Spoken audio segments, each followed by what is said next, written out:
Сәлеметсіздер ме? Бүгін сіздермен бірге өте дәмді әрі өте жұмсақ тәтті нандар дайындаймыз. Видеоны соңына дейін көріңіздер. Алдымен қамырымызды ашытамыз. Ол үшін бізге жылы сүт, жылы су қажет және де сары майымызды ерітіп қосамыз. Барлығын жақсылап араластырып алып, бір ас қасықты толтырмай ашытқымызды қосамыз. Татымына қарай тұзымызды қосамыз және де 5 ас қасық қантымызды қосамыз.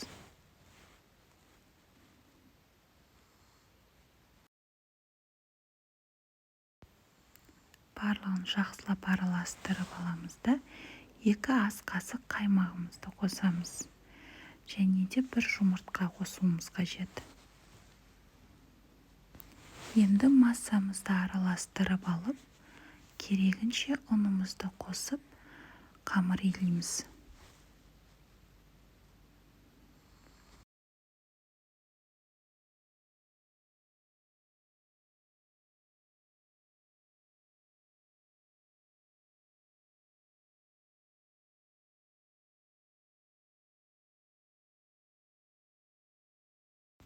Жұмсақ қамыр илеп болғаннан соң 3 ас қасық пісте майымызды қосып, тағы да қамырымызды бір илеп жібереміз.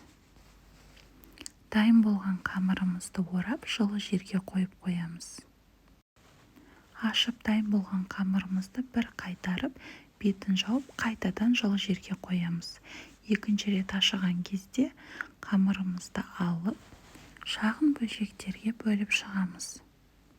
Егер де қамырымыз қолға жабысқақ болып жатса, 1-2 ас қасық пісте май қосып, майлап жіберуге болады.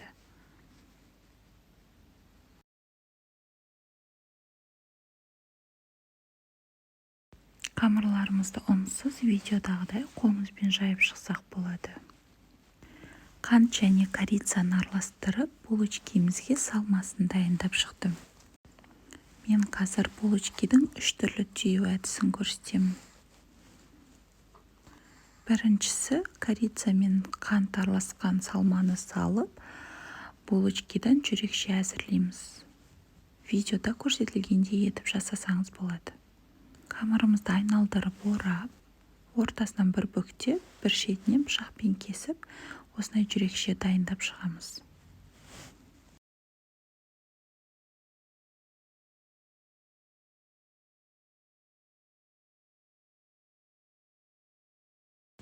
Екінші түрін мен өріктің вареньясымен жасадым.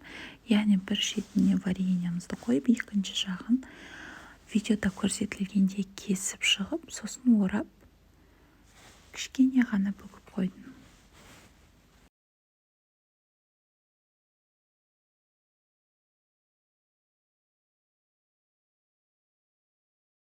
Ал үшінші түрін өз қалауларыңыз бойынша істесеңіздер болады.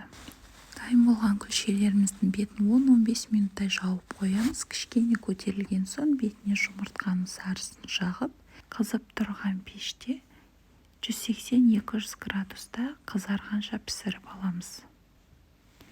Булочкидің бетіне қалауларыңызша кунжут немесе мак сепсеңіздер болады, және де салмасын өз қалауларыңыз бойынша жасасаңыздар болады. Міне біздің күлше нандарымыз, яғни булочкилеріміз пісті. Өте әдемі, өте дәмді болды. Менің рецептім бойынша жасасаңыздар дәл осындай биік әрі дәмді болып шығады.